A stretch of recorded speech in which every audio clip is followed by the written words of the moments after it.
तो आदि कहानी हम इस बारे ब्लॉग में बता रहे हैं, और ब्लॉग को पूरा देखिए, वीडियो को स्किप न करें, पूरा देखिए, जब भी पता लगेगा मेरे घर में क्या हुआ था, मेरे हस्बैंड कैसे मौत हुई थी, कैसे शराबी बने थे, मेरे साथ क्या हुआ था।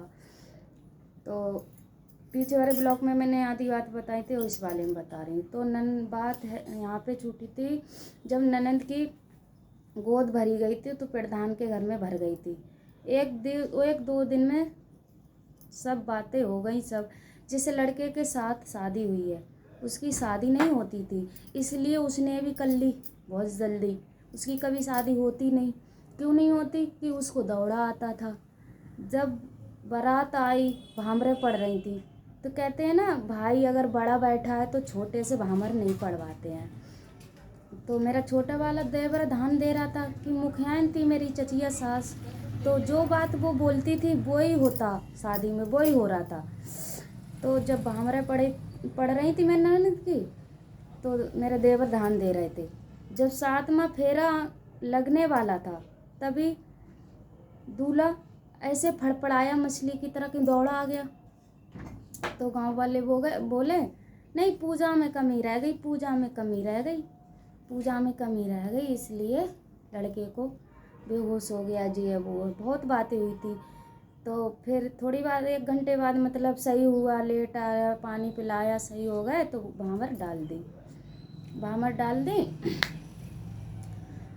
तो भामर डाल दी। फिर क्या हुआ था, दूसरे दिन को विदाई हो गई। विदाई के दूसरे दिन को वहाँ झगड़ा हुआ था, बहुत झगड़ा हुआ था। और मेरे देवर ने फिर अपने हम अलापुर चले गए। फिर मेरे देवर ने एक दिन, इससे पहले मेरे देवर ने शादी मना कर रहे थे ना मेरे हस्बैंड कि गांव में मत करो, कि गांव में पसंद नहीं था ना गांव में करना। उन्हें शहर में बोले, एक बहन है मेरी, छोटे मोटे शहर में हो जाएगी, अच्छी बात है।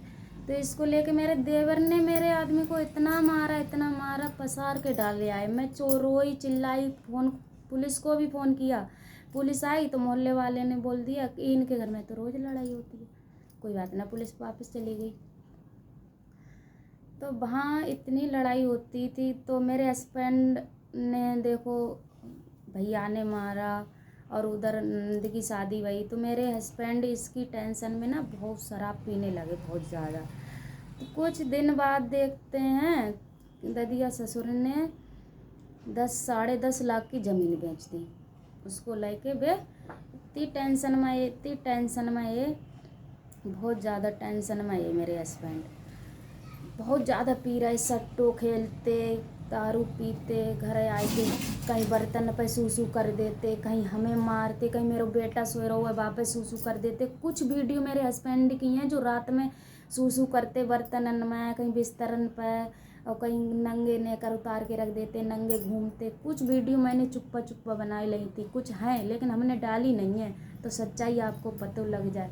तो वे मेरे लिए बहुत मारते थे, बहुत ज़्यादा। इसमें ददिया ससुर ने ज़मीन बेच ली, इसके चक्कर में वे पीनों सीख गए। एक दिन बोले कि देखो ताई, जब डुकरा जेल से आ जाएगा तब मैं उसको टटुआ लगा दें, मार डालेंगे।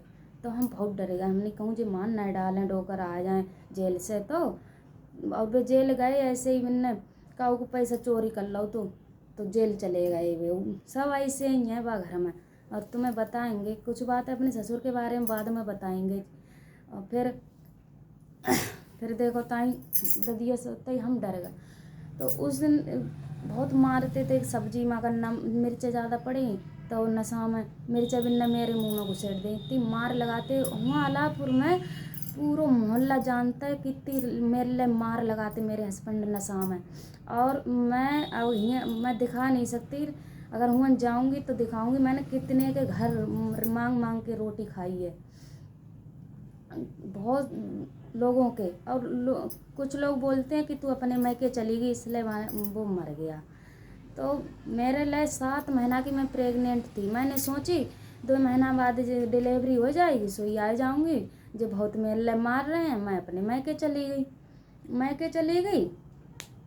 अब वहाँ जाए के खबर पहुँच गई कि मेरे हस्बैंड ने फांसी लगाई ली। सब लंग से ताला लगो। तो जो खबर पुलिस जब खबर अखबार में लो निकली थी मेरे हस्बैंड ने फांसी लगाई के मौत करी थी।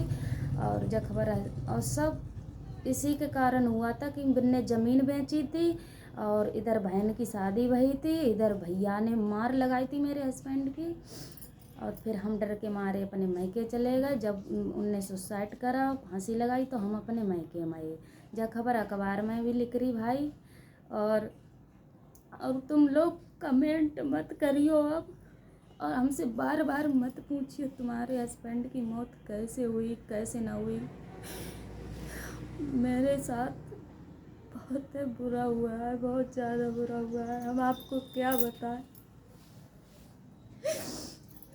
उस घर के लोग हमें नहीं पूछते हैं कभी, ना बच्चन को पूछते हैं। उनके मन के बाद घर में दीवार लगा ली, निकलने की जगह इतनी रहती, वहाँ हम रहते नहीं हैं, कुछ खाने पीने को नहीं है, ना पानी का साधन है। और फिर उन्हें मरने के बाद 1 साल बाद उनने पूरा घर बेच लिया, सब बेच बाच के मेरी चचिया सास को सब उन्हीं के दे दिया। तो क्या बताएं।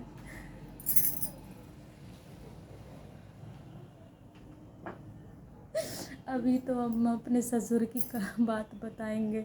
ससुर जिंदा है पर गांव में आते हैं, छुपके रह जाते हैं। वो औरत को भगा के ले गए हैं, वो गांव में नहीं आते हैं। कहाँ से ले गए हैं औरत को भगा के, हम ये भी बताएंगे। हम प्लीज़ हाथ जोड़ के आप लोगों से विनती है, कमेंट मत करना तुम्हारे हस्बैंड की मृत्यु कैसे हुई कैसे ना हुई। मैं आपको बता दी हूँ, मेरे हस्बैंड ने फांसी खाई थी। मैं 7 महीने की प्रेग्नेंट थी और मैं अपनी मायके में चली गई थी। उसके बाद उन्होंने फांसी खा ली थी। ये सब उनको टेंशन हो गई थी, ज़मीन बेच ली, सब मुँह पे कहते थे बाबा ने ज़मीन बेच ली।